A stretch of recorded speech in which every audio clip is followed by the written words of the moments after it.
Welcome back to the channel, guys. Today I'm going to be checking out Russell Brand. This is the first time I'm actually reacting to him on this channel. I'm not too familiar with him. I know he's a comedian. I'm not sure what else he does. So if you guys are familiar with him, let me know what else he does in the comments. With that said, let's get right into the video. It's a really big deal. I know. I'm told this. I'm not very pop cultured. I'm sorry. Comedian, movie star, author, and host of the show Brand X, the movie star Russell too. Brand. Oh. This summer, he's embarking on his first ever worldwide comedy tour, The Messiah Complex. Katty Kay and Brian Shackman are here as well, and he already told Brian that he might want to disrobe.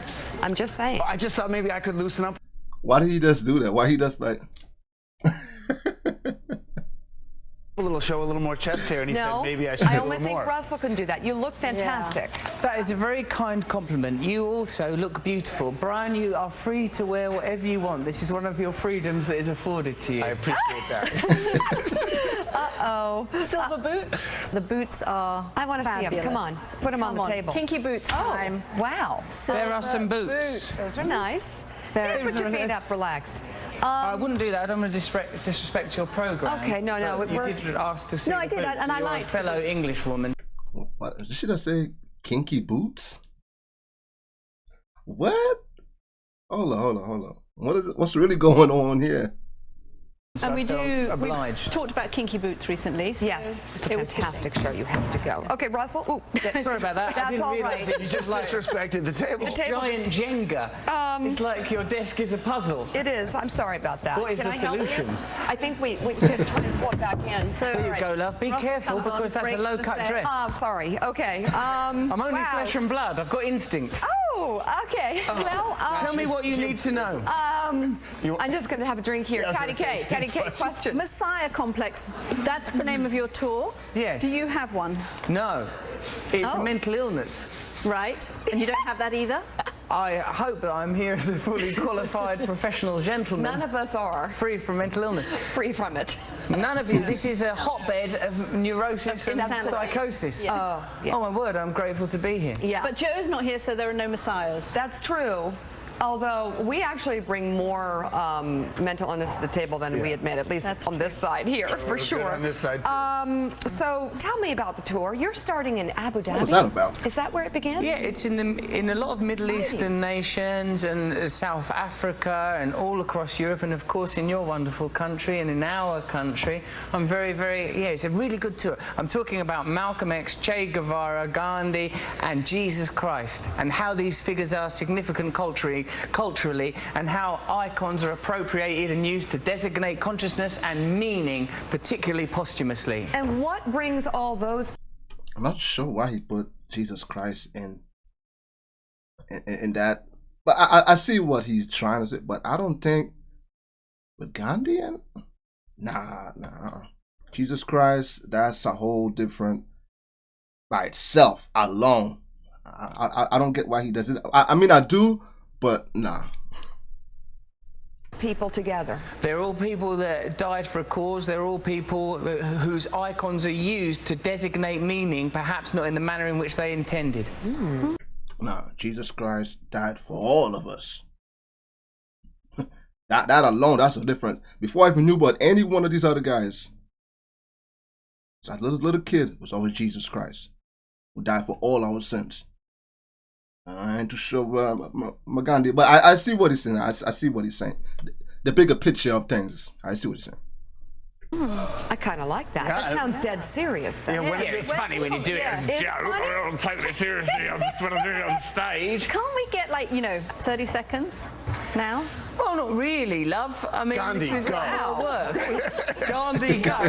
Go. I hope that's not your message to Gandhi and the people of India. No, you know it's funny though because I travel a lot. And All these people are at work, are they? yeah, they're Yeah. working. They're just at work. Well, no. Work more quietly. They're Facebooking, actually. What are they doing? Facebooking. They're Facebooking. Yeah. Shopping. Notice how he's kind of like shifting the whole conversation. Oh, I don't know. They look pretty focused. But they're allowed to look at, if they wanted to, they can tweet, they can Facebook. Yeah? They have to. That's part of They're their probably job. tweeting right now. They're tweeting themselves senseless back there. Yeah. Lovely. That's to create the atmosphere of we're a hotbed of news. It's a working news. Yeah. They're actually actors. They're all fully qualified rented them. actors. Yeah. They're all just now looking for acting work. So people, I mean, you have a pretty broad range here. I'm going to ask a serious question. Can I try? I'll try. Try. It's never Okay, going to I'll try. Go ahead. Everyone asks, what do you like better, TV, movies, or stand-up? But which one's more difficult? I mean, going on stage, I think, is probably pretty tough. A movie can be boring because you shoot a thing 100 times. TV is what it is. There are challenges in all of those different disciplines. The thing I enjoy most is stand-up comedy because you're direct with your audience. You can't be misinterpreted. People can't get confused. You know what happens if you work in media? People like to change the information so that it suits a particular agenda. If you're in a room with people, then what you're saying is clear. If you say something that people are confused about, you can explain it to them then. If you say something as a joke, people can't pretend that you're saying it seriously. So I like having direct communication with people because I believe people are very, very intelligent, but the information gets manipulated a lot and people like to cause, like, you know, fake stirs and stuff. You know, funny, Ooh. You notice, you see the expression on their faces when he said that?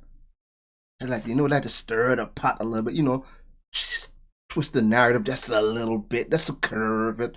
You see their faces?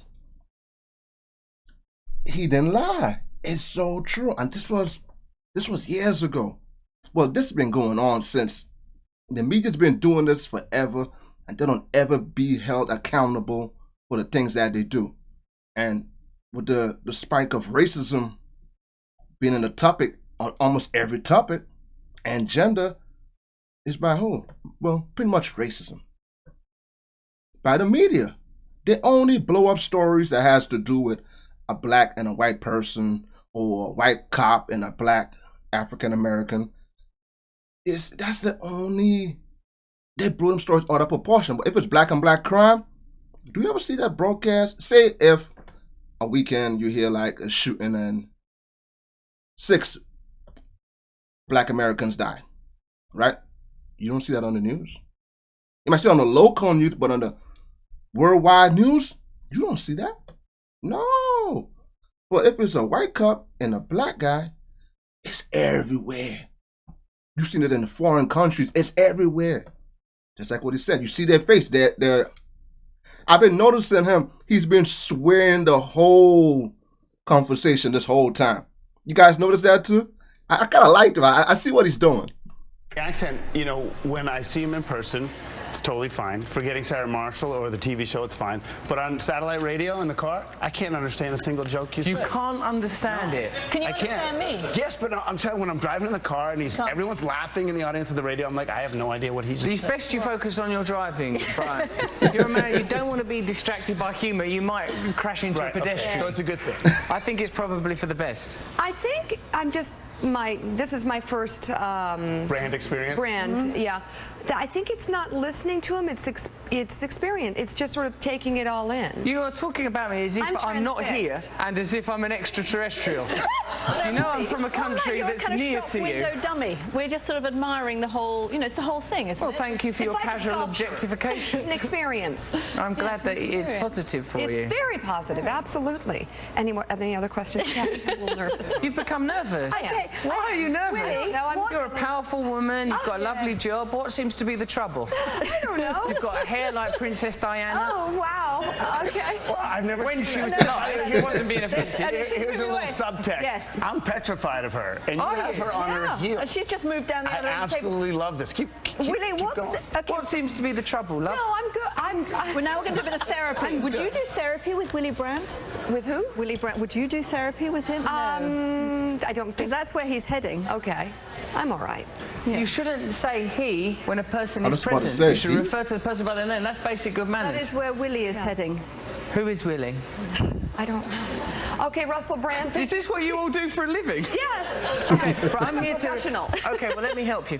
I'm here to promote a tour called Messiah Complex. It's here for the people of America. I want the people of America to come and see me do stand-up. Go to russellbrand.tv where you can purchase tickets to see me. These people, I'm sure, are typically very, very good at their job. What is it? You're conveying news to the people of America. Yes. People of America, we're going to be You see when she's okay. drinking that water? Everything's all right. These are your trusted busted ankers. Leaning. Let's Is that a news link? Here's your papers. I'll shuffle them for you. Shuffle. Look. Give us that. That's good. Pen. You need a pen. Okay, coming up later. Thank you very much, Absolutely Kat. Okay, we're going to be talking about the situation with Edward Snowden. This whistleblower, is it good what he's done for America, or are our secrets being jeopardised by his intentions? We're going to be talking about that. Also, Bradley Manning. Is Bradley Manning an American hero, or is he compromising the safety of American troops? We care about your views here on Morning Joe. We'll be talking about those later. Here with me are Brian and Kat. Brian, nice tie. What do you think about Edward Snowden? What do you think about the situation with Snowden? Have you got anything to hide? Should we be concerned about the revelations that are occurring? I don't know what's wrong with you. I understand everything he's saying. No, it's because you're looking at him. When you don't see him and you don't see the lips I move, understand the whole thing. Stop saying he. I'm present. Russell. What's wrong with your manners? You're good. Be polite. Don't try to act. Don't try to say he's good at that. You know what he's saying. You know his name. It's different if you didn't know his name, but you know his name. Russell Brand. You know his name. Why in front of him? He. And isn't it supposed to be like a like an interview? Should be a little more professional and call him by his name. You know his name. I see why he's doing what he's doing. I'm coming in tomorrow with a big necklace and I'm opening it. Look beyond the superficial. That's the problem with current affairs. You forget about what's important. You allow the agenda to be decided by superficial information. What am I saying? What am I talking about? Don't think about what I'm wearing. These things are redundant. I'm distracted. Superficial. Okay. Don't be distracted. What do you think that gesture means, the way you're touching that bottle? What does that indicate? What's the subtext of that? I think we gotta go to break. You need to lose that ring, Mika, because it don't mean nothing to you. She's grasping for the shaft. She's a shaft grasper. Russell, that was free, but it was worth the money. We'll buy tickets. That was Absolutely. great. We don't need to see the tour. I got it now. Russell Messiah Brand. complex. Thank you. The tour Messiah complex. Don't be nervous. Starts in August in Abu Dhabi, right? You're ovulating. Oh, wait, I'm ovulating. Oh my God. Okay, we're ready. My work is done here. It comes to the U.S. in August. More Morning Joe in just a moment. Who is Joe? He sits right here. I like his sense of humor. He picks up on things very fast. He picked up on the energy in the room really quick. If you guys noticed that, I can't believe he said that to her. Y'all be late. This situation, she had her hand on the bottle. Yo, he's alert to everything that's going on in the room. But it was kind of rude how to keep referring to he and him. You know his name. It's Russell. Cut it out. That's kind of I don't like when people do that. It's kind of disrespectful. But he didn't tell a lie. And social media and the media itself has a lot of influence, a lot of things that's going on. That's right now in the world. This was what? 9 years ago. That's what it says. 9 years ago. That's still affecting us up to this day. And this has been going on way before that. Way before I was even born. And I'm in my 30s. Way before I was even born. We all know Emmett Till. Remember? There was a media that did that. That put it in the front page in the newspaper. That's what happened with that. And that's another one. Black Wall Street. It was the media again. When it said the black guy had touched it, when he was only holding the elevator for the lady. The media blew it out of proportion. It wasn't what it was. So that were a lot of things to play, and a lot of things like the whole George Floyd situation. You couldn't, George, that was on every channel. That was everywhere on social media. You couldn't miss it. But say, because it was a white couple and a black guy. If it was a black on black person that did that, you would never have seen it. That happens every single day in the black community. They don't blow things out of proportion. They like to stir the pot. And they've never been held accountable for all of this type of things that's been happening. They haven't been held accountable. And it's amazed me that they make so much money off of it. And we don't realize that. They use us, not all of us, a lot of us are alert to what's going on, but the majority, they still fall for this whole switch of the narrative. I like his sense of humor. I gotta check up a few of his videos. He said he's a comedian, he's an actor too. I didn't know he was an actor. I don't know what movies he acted in, but I like his sense of humor. He's very smart. He picks up on things very quick in the room. Hey, I love it. Hey, give me you guys what other video I should check of Russell Brand in the comments. Let me you guys think about the video. Oh, he got back at them. They deserved it. They deserve every bit of it. Oh, you're up, Leighton. Why you holding the bottle like that? He got back at them. I like the faceless. It was priceless. When he started talking about the media, they couldn't believe what he was saying. Did you see their faces? They didn't know what to say. Give me you guys think about this in the comments, man. Until then, I'll see you guys next video. Peace out. You guys have a blessed day.